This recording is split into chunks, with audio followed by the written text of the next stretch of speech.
Hello students, तो आज हम डिस्कशन करेंगे SN1 रिएक्शन के बारे में। ठीक है, पिछले क्लास तक हमने SN2 रिएक्शन को अच्छे से क्वेश्चन के साथ डिस्कशन करके खत्म कर दिया था। ठीक है, तो आज हम शुरू करेंगे SN1 रिएक्शन। ये होता क्या है उसको पहले समझते हैं, देन उसका हम उसका मैकेनिज्म, कॉन्सेप्ट क्या क्या होता है, ठीक है, सारे अच्छे से डिस्कशन करेंगे। देखो, पहले क्लास में मैंने जब SN2 डिस्कशन कर रहा था, क्या बताया था, ये एक ट्रायंगुलर लव स्टोरी होता है बिटवीन हमारा alkyl halide leaving group and हमारा न्यूक्लियोफाइल। ठीक है, उससे क्या होता था, पहले न्यूक्लियोफाइल आता था, पहले तो अल्काइल ग्रुप एंड हमारा लिविंग ग्रुप, मान लो एक्स नाम का ग्रुप, हैलाइड ग्रुप जिसको बोलते हैं, उनके बीच में बस अच्छा सा बॉन्ड था, अच्छा सा रिश्ता, सब कुछ सही चल रहा था। ठीक है, फिर एक दिन अचानक क्या हुआ, न्यूक्लियोफाइल का क्या एंटर हुआ अल्काइल का जिंदगी में। ठीक है, अल्काइल की जिंदगी में न्यूक्लियोफाइल की एंटर हुई है। ठीक है, उसको अल्काइल बड़ा पसंद आया, वो सीधा अटैक कर दिया, मतलब उसको चाहने लगा और उसको जाके प्रपोज कर दिया। ठीक है, अल्काइल को भी थोड़ा अच्छा लगा, ये थोड़ा देखने में सुंदर था हमारा हैलाइड से, ये भी बोर हो गया था, भाई एक के साथ कितना दिन रहेंगे। ठीक है, जिंदगी में कुछ फॉर्म लाते हैं। ठीक है, तो इसको थोड़ा बुरा लग रहा, मतलब थोड़ा बोरिंग सा हो गया था। तो जैसे ही न्यूक्लियोफाइल आया, बस ये क्या उसके साथ बॉन्ड बनाना शुरू किया, इसके साथ बॉन्ड ब्रेक करना शुरू किया। ठीक है, फिर ऐसा इसको ट्रांजिशन स्टेट बोलते थे। फिर ऐसा एक दिन आया जब इसके साथ ब्रेकअप हो गया हमारा हैलाइड ग्रुप के साथ, जिसको हम लिविंग ग्रुप बोलते हैं, उसके साथ ब्रेकअप हो गया, इसके साथ हमारा उसका बॉन्ड बन गया, नया बॉन्ड। यही था हमारा SN2 रिएक्शन। ठीक है, लेकिन SN1 रिएक्शन भी ऐसा ही कुछ होता है, लेकिन ये थोड़ा अलग तरीके से होता है। ठीक है, यहाँ पर तो ट्रायंगुलर लव स्टोरी था, यहाँ पर ट्रायंगुलर लव स्टोरी नहीं है। यहाँ पे पहले तो अल्काइल हैलाइड एंड न्यूक्लियोफाइल दोनों बॉन्ड बनाए थे, अच्छे से बॉन्ड बनाए थे। ठीक है, वो अच्छे से खुश थे। फिर अचानक उन दोनों के बीच में लड़ाई हो गया। ठीक है, मान लो अचानक उन दोनों के बीच में लड़ाई होकर ब्रेकअप हो गया, मतलब हैलाइड ग्रुप इसको अल्काइल ग्रुप को छोड़कर चला गया। ठीक है, SN2 रिएक्शन में अल्काइल ग्रुप जो था वो चीटर था। ठीक है, वो एक के साथ रह के भी दूसरे को मतलब पसंद करने लगा था। ठीक है, वो चीट किया था हमारा लिविंग ग्रुप के साथ। ठीक है, लेकिन SN1 रिएक्शन में ऐसा नहीं था। SN1 रिएक्शन के लिए जो अल्काइल ग्रुप था ना, वो भी अल्काइल हैलाइड ही था, लेकिन इस टाइम क्या हुआ, वो थोड़ा ये बन गया, मतलब थोड़ा लॉयल हो गया। ठीक है, लॉयल था। ठीक है, वो मतलब उसका ट्रू वाला लव था। तो वो क्या वो अल्काइल ग्रुप के साथ बस बॉन्ड, मतलब वो रिश्ते में था, लेकिन उसका लड़ाई हो गया, अल्काइल ग्रुप छोड़ के चला गया। और जब कार्बन से कोई छोड़ के चला जाता है तो क्या होता है, ये कार्बोकैटायन का सब स्टोरी अगर नहीं देखा है तो आप जाके देख सकते हो। ठीक है, तो कार्बोकैटायन बन गया। कार्बोकैटायन क्या होता है, उससे इलेक्ट्रॉन लेके उसका तो बॉन्ड टूटा, फिर उसका इलेक्ट्रॉन लेके चला गया हमारा हैलाइड ग्रुप। ठीक है, तो इसके साथ ये क्या होगा, ये अनस्टेबल हो गया, अब कार्बोकैटायन फॉर्म हो गया, अनस्टेबल हो गया बेचारा।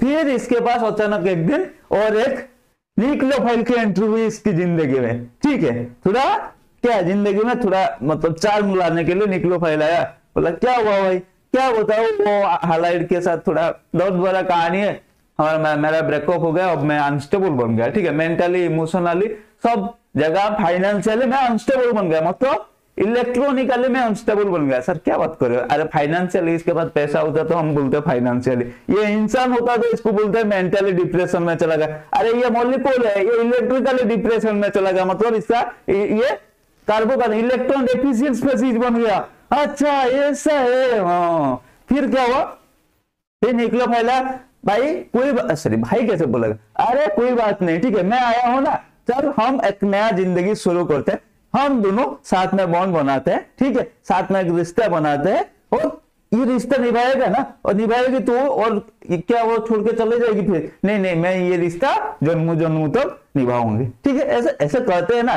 भाई, निभाना ना मतलब निभा सकती है वो, नहीं भी चल सकती है। ठीक है, लेकिन वो बताते हैं बस, ठीक है। फिर खुश होकर इन्होंने और एक बॉन्ड बना लिया, मतलब ये हो गया नया अल्काइल, मतलब लिविंग ग्रुप, सॉरी हमारा न्यूक्लियोफाइल के साथ ये मिलकर एक नया कंपाउंड बने, कंपाउंड सेम बना। ठीक है, सबस्ट्रेट में वही अल्काइल हैलाइड रहा। ठीक है, लेकिन तरीका अलग होगा। पहले केस में अल्काइल चीटर निकला था, इसलिए ट्रायंगुलर लव स्टोरी हो गया था। ठीक है, लेकिन सेकंड केस में अल्काइल लॉयल निकला। ठीक है, यहाँ ट्रायंगुलर लव स्टोरी नहीं है, मतलब यहाँ पर ट्रांजिशन स्टेट नहीं है। Transition state one type of triangular love story, उसको कलेक्ट कर सकते हो, ठीक है। याद रखने के लिए भाई इतना चीजें जेई सिलेबस में फिजिक्स पढ़ रहे हो, केमिस्ट्री पढ़ रहे हो, मैथ पढ़ रहे हो, ठीक है। मैथ का इतना सारे फॉर्मूला, फिजिक्स का इतना सारे कॉन्सेप्ट, इतना सारे फॉर्मूला, फिजिक्स का सॉरी केमिस्ट्री का फिजिकल केमिस्ट्री पढ़ो, फिर इनऑर्गेनिक पढ़ो, फिर ऑर्गेनिक पढ़ो, फिर इतना सारा याद रखो, ठीक है। दिमाग पक जाता है, ठीक है, याद नहीं रहता है। तो अगर उसको हम क्या करते हैं, हम ऐसे चीज से रिलेट करते हैं जो आपके आसपास में होता रहता है, ठीक है, जो आप जिंदगी में जिसको एक्सपीरियंस करते हो या आसपास होता रहता है, ठीक है। खुद चाहे आप खुद नहीं करते होंगे, लेकिन आपका क्लास में कोई दोस्तों का ऐसा होगा, कोचिंग में ऐसा होता है, ठीक है, कि किसी के साथ चक्कर चल रहा है, ठीक है, आपका जिंदगी में भी हो सकता है, तो आपको याद आ जाएगा भाई सर ने बताया ट्रांजिशन स्टेट मतलब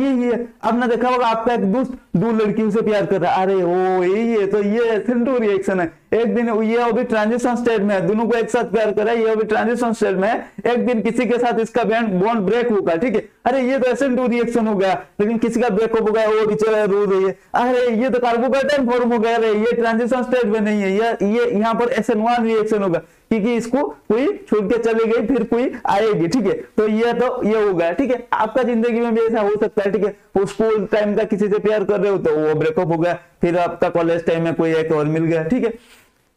तो ये सब जिंदगी में होता रहता है, इसीलिए मैं इसको फनी एंड रिलेट करता हूँ डे टू डे लाइफ में हम क्या एक्सपीरियंस करें उसके ऊपर, चाहे आपको चीजें याद रह जाएगी, ठीक है। याद भी नहीं रहेगी तो वो जब वो चीज हमने देखोगे ना फिर याद आ जाएगी। तो वो ट्रांजिशन स्टेट वाला सीन फिर यहाँ नहीं है, यहाँ पे क्या हुआ, वो छोड़ के चली गई, तो फिर यहाँ पर क्या होगा, कार्बोकार्बन फॉर्म हुआ। तो SN1 रिएक्शन में हमारा कार्बोकार्बन इंटरमीडिएट फॉर्म हुआ, ठीक है, फिर जाके हमारा न्यूक्लियोफाइल के साथ बॉन्ड बना, ठीक है। तो फिर ये क्या हुआ, ये वन स्टेप रिएक्शन नहीं हुआ, ठीक है, ये क्या होगा, ये दो तीन स्टेप का रिएक्शन हो गया, ठीक है। इसमें इंटरमीडिएट हमारा ट्रांजिशन स्टेप नहीं, इसमें इंटरमीडिएट फॉर्म होता है, और इंटरमीडिएट क्या है, इसमें कार्बोकार्बन, क्योंकि बॉन्ड ब्रेक करके वो चली गई तो ये कार्बोकार्बन बॉन्ड फॉर्म हो गया, ठीक है, ठीक है। क्योंकि हाइड्रोजन क्या था, जो हाइड्रोजन हाइलाइट ग्रुप वो कार्बन से मोर इलेक्ट्रोनेगेटिव, तो वो बॉन्ड ब्रेक करके उसका इलेक्ट्रॉन लेकर चली गई, ठीक है। तो ये क्या हो गया, इलेक्ट्रॉन डेफिशिएंट स्पीशीज हो गया, ठीक है। तो ये था थोड़ा SN1 रिएक्शन के बारे में थोड़ा ओवरव्यू, ऐसे ऐसे हमारा SN1 रिएक्शन होता है। तो कार्बोकार्बन फॉर्म होता है, मतलब क्या है, जो कार्बोकार्बन का स्टेबिलिटी जितना बढ़ेगा रेट ऑफ रिएक्शन उतना इंक्रीज होगा। SN2 रिएक्शन में क्या था, हमारा ट्रांजिशन स्टेज था, बैक साइड अटैक हो रहा था, अगर कार्बन के पास ज्यादा क्राउडेड होगा तो SN2 रिएक्शन क्या होता है, rate of SN2 reaction decrease हो जाता है। लेकिन यहाँ पर क्या है, यहाँ पर कार्बोकार्बन इंटरमीडिएट फॉर्म होगा, तो कार्बोकार्बन जितना स्टेबल होगा, ठीक है, उतना ही इसका स्टेबिलिटी मतलब उसका रेट ऑफ रिएक्शन उतना ज्यादा होगा, ठीक है। तो इसीलिए हमारा क्या होगा, 3 डिग्री हमें पता है, 3 डिग्री 2 डिग्री 1 डिग्री 3 डिग्री कार्बोकार्बन सबसे ज्यादा स्टेबल है, इसीलिए टर्शियरी अल्काइल हैलाइड ज्यादा फास्टर होगा in case of SN1 reaction, जो कि SN2 रिएक्शन नहीं दिखा रहा था, क्योंकि उसको भी कोई और के साथ बॉन्ड बनाना था ना, तो वो रास्ता चुन लिया, प्रोडक्ट वही निकल के आएगा, रास्ता अलग हो गया, ठीक है। पहले था ट्रायंगुलर लव स्टोरी, यहाँ पर ब्रेकअप हुआ, फिर पैचअप हुआ, ये वाला लव स्टोरी, ठीक है। था तो वही लव स्टोरी, वही अल्काइल एंड न्यूक्लियोफाइल के बीच में लव स्टोरी ही होना था, ठीक है, नया लव भी होना था, ठीक है। लेकिन इधर से नहीं उधर से ही, ठीक है, पहले ब्रेकअप होकर फिर हुआ, नहीं तो पहले ही था वो फिर आ गया, तो आने के बाद ब्रेकअप हुआ। SN2 रिएक्शन में न्यूक्लियोफाइल का आने के बाद ब्रेकअप हुआ, SN1 रिएक्शन में पहले ब्रेकअप हो गया, फिर हमारा न्यूक्लियोफाइल आया। यही तो बात है SN1 एंड SN2 रिएक्शन में, ठीक है। SN2 रिएक्शन में बैक साइड से आ रहा था, SN1 रिएक्शन में बैक साइड से क्यों आ रहा था, क्योंकि फ्रंट में है ना, सामने से ऑलरेडी कोई है, तो उसको चुपके से आना पड़ेगा जिंदगी में, धीरे धीरे चुपके आना पड़ेगा, ठीक है। लेकिन यहाँ पर कोई नहीं, ये ऑलरेडी अनस्टेबल है, सामने से आ सकता है या पीछे से आ सकता है, ठीक है। तो यहाँ पर क्या होगा, रेसिमिक प्रोडक्ट फॉर्म होगा, वहां पर इन्वर्स इन कॉन्फिगरेशन हो रहा था, यहाँ पे रेसिमिक प्रोडक्ट फॉर्म होगा, आगे से अटैक कर सकता है, पीछे से अटैक कर सकता है, दोनों साइड से अटैक कर सकता है, ठीक है। तो यहाँ पे हमारा रेसिमिक प्रोडक्ट फॉर्म होता है, ठीक है। देन सेकंड क्या है हमारा था, हमारा जो फैक्टर्स इफेक्टिव है, मैंने बता दिया, जो हमारा टर्शियरी, जो हमारा कार्बोकार्बन जितना स्टेबल बनेगा रेट ऑफ रिएक्शन उतना स्टेबल होगा। हमें पता है बेंजाइल कार्बोकार्बन, अलाइल कार्बोकार्बन ये मोस्ट स्टेबल होता है ड्यू टू कॉन्जुगेशन, ठीक है। लेकिन फिनाइल एंड फिनाइल कार्बोकार्बन स्टेबल होता है, क्योंकि sp2 हाइब्रिडाइजेशन के ऊपर पॉजिटिव चार्ज बन जाता है, ठीक है, तो वो अनस्टेबल हो जाते हैं, ठीक है। वो SN1 रिएक्शन जनरली नहीं दिखाते हैं, ठीक है, समझ में आ गया। तो और जो ग्रुप कार्बोकार्बन को स्टेबल बनाता है उस वाला अल्काइल ग्रुप ज्यादा स्टेबल है, समझ में आ गया। हमारा स्टेरियोकेमिस्ट्री हो गया, क्या स्टेरियोकेमिस्ट्री प्रोडक्ट फॉर्म होता है हो गया। हमारा रेट ऑफ रिएक्शन किसके ऊपर डिपेंड, और रेट ऑफ रिएक्शन ओनली किसके ऊपर डिपेंड करता है, क्योंकि रेट ऑफ रिएक्शन न्यूक्लियोफाइल तो आया नहीं, ठीक है, पहला स्टेप में न्यूक्लियोफाइल तो नहीं आया ना, तो रेट ऑफ रिएक्शन हमारा अल्काइल हैलाइड ऊपर सिर्फ डिपेंड करता है, ठीक है, छोड़ना रहना सिर्फ अल्काइल हैलाइड ऊपर डिपेंड करता है, क्योंकि वो दोनों के बीच में SN1 रिएक्शन में क्या वो दोनों के बीच में जो होगा पहले वो होगा ना, पहले बॉन्ड वो दोनों के बीच में टूटेगा ना, तो वो दोनों ही रेस्पॉन्सिबल है रिएक्शन करने के लिए, क्योंकि अगर वो दोनों के बीच में ब्रेकअप नहीं होता तो न्यूक्लियोफाइल नहीं आ पाता, क्योंकि वहां पर दोनों लॉयल थे, ठीक है, समझ रहे हो। लेकिन इसीलिए रेट ऑफ रिएक्शन मतलब रिएक्शन होगा, reaction rate of reaction only हमारा किसके ऊपर डिपेंड करता है, अल्काइल हैलाइड के ऊपर। लेकिन SN2 रिएक्शन में क्या था, न्यूक्लियोफाइल का आने से इन दोनों का रिश्ता टूटा, तो न्यूक्लियोफाइल भी रेस्पॉन्सिबल हुआ ना रेट ऑफ रिएक्शन के लिए, ठीक है, तो कंपेयर कर दिया अच्छे से। अब हो गया हमारा, और दूसरी बात क्या है, ये हो गया, हाँ, देन हमारा सॉल्वेंट इफेक्ट। सॉल्वेंट इफेक्ट क्या था हमारा, SN2 रिएक्शन में हमारा सॉल्वेंट का इफेक्ट क्या था, SN2 रिएक्शन में हमारा क्या हो रहा था, तो जनरली जो हमारा न्यूक्लियोफाइल पे डिपेंड कर रहा था, देखा दो तीन चीज था, एक कार्बन हाइड्रोजन जो लिविंग ग्रुप, ठीक है, कार्बन और हाइलाइड का बॉन्ड ब्रेक के ऊपर भी डिपेंड करता है, ठीक है, जो हमारा लेस बेसिक होता है उनका बॉन्ड क्या होता है, स्ट्रॉन्ग, उसका उनका बॉन्ड वीक होता है, मतलब कार्बन और हाइड्रोजन का बॉन्ड वीक होता था, तो इसीलिए वो जल्दी चला जाता है लिविंग ग्रुप, ठीक है। लेकिन यहाँ पर क्या होता है, और वहां पर क्या है, जब प्रूटिक सॉल्वेंट आता है वो क्या कर लेता है, न्यूक्लियोफाइल को हमारा आयन डाइपोल इंटरेक्शन करके उसको घेर लेता है, ठीक है, तो न्यूक्लियोफिलिसिटी को भी डिक्रीज करा देता था, ठीक है, ऐसा हो रहा था। लेकिन यहाँ पर क्या होगा, यहाँ पर जो इंटरमीडिएट फॉर्म होगा ना, अगर पोलर प्रूटिक सॉल्वेंट होगा जो इंटरमीडिएट को स्टेबल बनाएगा, ठीक है, जो कार्बोहाइड्रेट इंटरमीडिएट फॉर्म हो रहा है यहाँ पर पोलर प्रूटिक सॉल्वेंट उसको स्टेबल बनाएगा, तो स्टेबल बनाएगा मतलब जो इंटरमीडिएट जितना स्टेबल बनाएगा वो उसका रेट ऑफ रिएक्शन उतना जल्दी होगा, क्योंकि देखो पहले एक न्यूट्रल कंपाउंड हम ही लेते हैं, कोवैलेंट कंपाउंड न्यूट्रल कंपाउंड लेते हैं, ठीक है, अगर वो न्यूट्रल है, कोई चाहेगा क्या बॉन्ड टूटने का, मतलब उसका सब सही चल रहा है, वो दोनों चाहेंगे क्या, नहीं नहीं हमें टूटना मतलब हमें अलग होना है, वो नहीं चाहेगा, मजबूरी में अलग होना पड़ेगा, ठीक है, ऐसा होता है। अगर अलग होने के बाद वो स्टेबल हो सकते हैं तो फिर अलग जल्दी अलग हो जाएंगे, ठीक है, लेकिन अलग होने के बाद वो स्टेबल नहीं हो पाएंगे, जैसे हमारा प्राइमरी अल्काइल हैलाइड, वो अलग होने के बाद जो प्राइमरी कार्बोकार्बन बनेगा वो स्टेबल नहीं हो पाएगा, मतलब उसको छोड़ के ये जी नहीं पाएगा, तो तभी अलग हो गए भाई, जितना भी गलतियां हो उसको माफ करके भाई आजा, नहीं नहीं मैं तुम्हें जाने नहीं दूंगा, ऐसा भी होता है ना, क्योंकि वो नहीं रह पाएगा, ऐसा होता है ना। इसीलिए हमारा तो जो प्राइमरी अल्काइल हैलाइड है वहां पर हमारा ऐसे नहीं होगा, ठीक है, SN1 रिएक्शन नहीं होगा, तो पोलर प्रूटिक सॉल्वेंट हमारा इफेक्ट करेगा किसको, polar protic solvent generally SN1 reaction polar protic solvent में रिफर करता है, ठीक है, तो SN2 रिएक्शन हमारा polar aprotic, SN1 polar protic, polar solvent having hydrogen bonding is called polar protic, polar solvent having not hydrogen bond having no hydrogen bond is called polar aprotic solvent, ठीक है। तो ये था हमारा overall concept, SN2 के बारे में तो हमने डिस्कशन कर दिया था, उसका थोड़ा रिवाइज हो गया, एंड SN1 रिएक्शन के बारे में हमने डिस्कशन कर दिया था, ठीक है। SN2 reaction is nothing but A triangular love story between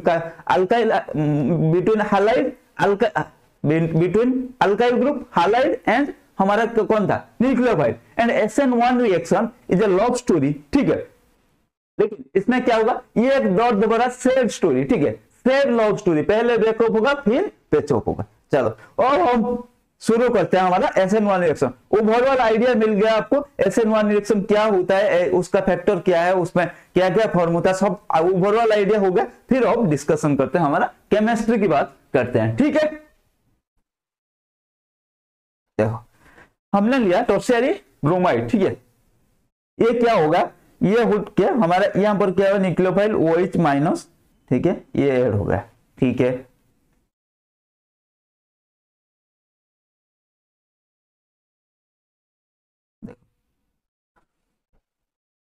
instead the rate of substitution is depend only on the concentration of tertiary butyl halide। ये एक साइंटिस्ट है, इन्होंने देखा जो tertiary butyl chloride substitution was same that neither water nor hydroxide are involved in rate determining step, ठीक है। तो पहले इन्होंने देखा है जो टर्शियरी अल्काइल हैलाइड जब रिएक्शन कर रहा था वाटर के साथ, इन्होंने देखा नहीं यहाँ पर तो रेट ऑफ रिएक्शन न्यूक्लियोफाइल के ऊपर डिपेंड नहीं कर रहा, इसमें सिर्फ अल्काइल हैलाइड के ऊपर डिपेंड कर रहा है, ठीक है। The reaction is the क्या होगा फर्स्ट ऑर्डर, ठीक है, उस वो एक मॉलिक्यूल के ऊपर डिपेंड कर रहा है, इसलिए इसको क्या बोलते हैं, यूनिमोलिकुलर। ठीक है, अब देखते हैं मैकेनिज्म की बात कर लेते हैं। पहला स्टेप क्या होगा, पहला स्टेप में बॉन्ड टूटेगा, ये अनस्टेबल कार्बोकेटायन इंटरमीडिएट फॉर्म होगा। ठीक है, देन न्यूक्लियोफाइल आएगा, इसको अप्रोच करेगा। पहला स्टेप में वो मैंने ऑलरेडी बताया, पहला स्टेप में अल्काइल हैलाइड, वो इन दोनों के बीच में लड़ाई हो गया, वो चला गया, ये बेचारा रो रहा। ठीक है, अब आया अल्काइल, अब न्यूक्लियोफाइल आया भाई क्या हुआ, तू रो क्यों रहा भाई, क्या बताऊं, मेरे साथ धोखा हुआ है, वो मेरा मतलब वो मेरे साथ मतलब मेरा ब्रेकअप हुआ है, मेरा इलेक्ट्रॉन लेके चला गया, मैं अब अनस्टेबल स्पेसिस बन गया। देन तीसरा स्टेप में क्या है, ये था दूसरा स्टेप, प्रोटॉन ट्रांसफर हो गया, वो बॉन्ड फॉर्म हो जाएगा। अच्छा ऐसा होगा, हाँ देखते हैं फिर। पहला स्टेप क्या है, carbocation, the rate determining step is the dissociation of haloalkane to alkyl cation and bromide. ठीक है, it is slow because heterolytic cleavage of carbon hydrogen bond separate opposite है। स्लो स्टेप ऑब्वियसली स्लो होगा क्योंकि वो आपस में एक neutral compound था, वो बॉन्ड ब्रेक करने के लिए ये स्लो स्टेप होगा। और स्लो स्टेप हमारा रेट डिटरमाइनिंग स्टेप है, इसलिए रेट डिटरमाइनिंग स्टेप में सिर्फ रेट ऑफ रिएक्शन इसके ऊपर डिपेंड करता है। देखो कार्बोकेटायन इंटरमीडिएट फॉर्म होगा, ये इसको धोखा देके जा रहा है, अरे देखो कैसे जा रहा है। ठीक है, फिर क्या होगा, दिल टूट गया। ठीक है, देखो ये हो गया कैटायन फॉर्म हो गया। पहला स्टेप देखो रिएक्शन कोऑर्डिनेट डायग्राम देखते हैं। देखो ये था हमारा, ये ट्रांजिशन स्टेट 1 हो गया, स्टेप 1 का ये ट्रांजिशन स्टेट 1 हो गया। ठीक है, देन अटैक ऑफ न्यूक्लियोफाइल देखते हैं। This process can be viewed as nucleophile attack by the solvent on the electrode deficient species. या जनरली जो न्यूक्लियोफाइल होता है ना, जनरली सॉल्वेंट ही हो जाता है। देखो इसको हम वाटर में लिया था, तो वाटर एक सॉल्वेंट है, वहां पर OH माइनस भी है, तो उसे सॉल्वेंट में भी है, इन दोनों को उसे सॉल्वेंट में भी रखा था। ठीक है, वो दुख नहीं सह पाया। ठीक है, कभी कभी ऐसा होता है, दोस्तों में से आके प्रपोज कर देते हैं। ठीक है, और मान लो कोई तुम्हारा अच्छा दोस्त है, ठीक है, कोई अच्छी दोस्त है, ठीक है, लड़की कोई अच्छी दोस्त है, तुम्हारा ब्रेकअप हो गया उसके साथ, तुम पूरा डिप्रेशन में चले गए, फिर वो क्या करेगा, नहीं नहीं तू मेरे साथ ही भाई आ जा रिलेशन में, हम दोनों रिलेशनशिप में आ जाते, ऐसा होता है ना। तो यहाँ पर भी वही केस है, न्यूक्लियोफाइल यहाँ पर क्या है, खुद सॉल्वेंट से ही nucleophile, solvent is acted like nucleophile. ठीक है, यहाँ पर वाटर था, वो एक न्यूक्लियोफाइल है, ये इसका दुख नहीं देख पाया, आ गया। ठीक है, तो ये फॉर्म होगा। अभी यहाँ पर पॉजिटिव चार्ज आएगा, ये क्या करेगा, यहाँ से प्रोटॉन ट्रांसफर होगा। देखो ये फॉर्म हो गया। ठीक है, ये है हमारा सेकंड स्टेप। देखो पहले ट्रांजिशन स्टेट एंड दूसरे ट्रांजिशन स्टेट में डिफरेंस देख सकते हो। पहले transition state carbocation intermediate form हुआ था ना, तो इसलिए पहले ट्रांजिशन स्टेट स्लो स्टेप था। पहला स्टेप मैंने क्या बताया, सॉरी, पहला स्टेप का जो ट्रांजिशन स्टेट था वो ज्यादा था, क्योंकि पहला स्टेप स्लोएस्ट स्टेप था, तो उसका इसीलिए मैंने बोला था जिसका ट्रांजिशन स्टेट जो स्लोएस्ट स्टेप होगा उसका ट्रांजिशन स्टेट ज्यादा होगा, मतलब ज्यादा एनर्जी वाला होगा। देख रहे हो, ये पहला था, दूसरा में देख लो। ठीक है, दूसरा फास्टर है। देन तीसरा स्टेप प्रोटॉन ट्रांसफर। ठीक है, ये बेचारा ये भी एक अलग हो गया था ना, ये इससे प्रोटॉन ले लिया। ठीक है, और ये बॉन्ड इससे दे गया, तो हमारा अल्कोहल फॉर्म हो गया एंड HBr फॉर्म हो गया। ठीक है, अच्छा देख रहे थोड़ा यहाँ पर क्या है, एक एनालॉजी देख लेते हैं। Hi, I am leaving group halide. Hi, I am tertiary alkyl. पहले रिश्ता बन गया इन दोनों के बीच में। ठीक है, Sorry to say, I have to leave you. फिर ये क्या होगा, Okay, no problem. I am stable enough to exist. What happened, alkyl? Do you need anything? Nothing. I need water. Oh, water, which is a polar product solvent. Yes, because I will be stable in polar product solvent. Hey, alkyl, I am nucleophile. I am here to make a bond with you. Such me. Thank you so much. Let's make a new compound. ठीक है, इसको थोड़ा और देख लो। पहले क्या हुआ, ये आया, फिर यहाँ पर ये पॉजिटिव चार्ज था। ठीक है, हो गया, तो प्रोटॉन ट्रांसफर हो गया। देखो थर्ड स्टेप का ट्रांजिशन स्टेप, देखो ये और भी फास्टर रिएक्शन है। ठीक है, जो प्रोटॉन ट्रांसफर रिएक्शन है वो और भी फास्टर है। देखो अब एक अगर ओवरऑल डायग्राम से आप कंपेयर कर सकते हैं, ये था स्टेप 1, ठीक है, ये था हमारा स्टेप 2, ये था स्टेप 3। ठीक है, स्टेप 1 सबसे स्लोएस्ट था, तो उसका ट्रांजिशन स्टेट क्या है, हायर एनर्जी में होता है। देखो देन स्टेप 2 थोड़ा फास्टर था, देन स्टेप 3 सबसे फास्टर है। तो अब अगर कंपेयर करने को बोलेगा तो आप यहां से भी कंपेयर कर सकते हो। इसको देख के भाई यह तो अगर यही दे देगा, बोलो यहाँ पे कौन सा स्टेप सबसे स्लोएस्ट स्टेप है। ठीक है, अगर आपको क्वेश्चन में आ गया, यहाँ पे कुछ रिएक्शन वगैरह कुछ नहीं दिया, बस ऐसे ही दे दिया। ठीक है, इसको बोला ये स्टेप 1 का, ये स्टेप 2 का, ये स्टेप 3 का, इसमें बताओ कौन सा स्टेप स्लोएस्ट है एंड कौन सा स्टेप फास्टर है। तो तुम देख के भी बता सकते हो, अरे ये स्टेप 1 तो स्लोएस्ट होगा, इसका ट्रांजिशन स्टेट सबसे ज्यादा एनर्जी में है। हाँ